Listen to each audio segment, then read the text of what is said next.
Ninayo furaha kubwa ya kuweza kumteua ndugu yangu Doki kuwa balozi wa kampeni yetu ya Karibu AFCON Tanzania kuelekea hamasa ya AFCON 2027.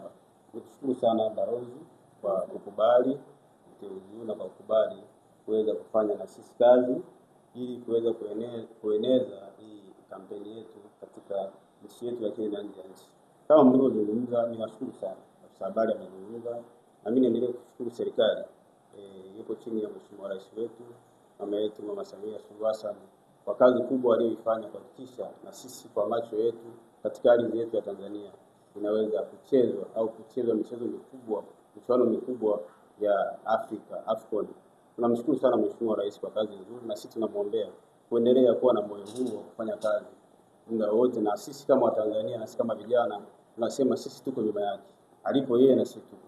Baada ya kusema hayo, niwashukuru sana wadhamini wetu Togabe Sipasembe, amekuwa na sisi kwa hatua mbalimbali na mpaka sasa hivi yuko pamoja na sisi, amezidi kutushika mkono. Lakini niwaombe pia wadau mbalimbali ambao wanaweza kutushika mkono, tunaomba tushike mkono, kwa sababu jambo hili ni jambo kubwa, ni jambo ambalo kimsingi mimi au kama taasisi tunapambana kwa nguvu zetu, lakini kuna wakati tunahitaji support, tunahitaji nguvu ya watu wengine.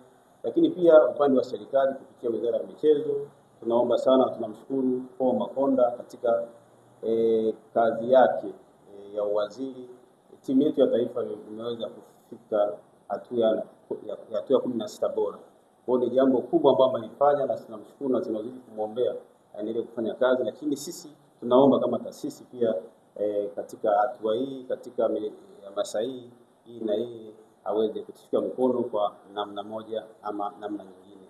Kwa baada ya kusema hayo, niwashukuru sana waandishi wa habari kwa kazi nzuri mnayoifanya. Mmekuwa mkihabarisha jamii wa Tanzania habari mbalimbali, na sisi tuko hapa na nyinyi mko hapa leo ni kwa ajili yote, ni kwa ajili ya ushirikiano mzuri kama mnavyofanya siku zote. Nashukuru sana na niombee nchi yetu Tanzania na Mheshimiwa Rais kuendelea kuwa na moyo kuitumikia nchi yake kwa moyo wa dhati kama alivyonao sasa hivi.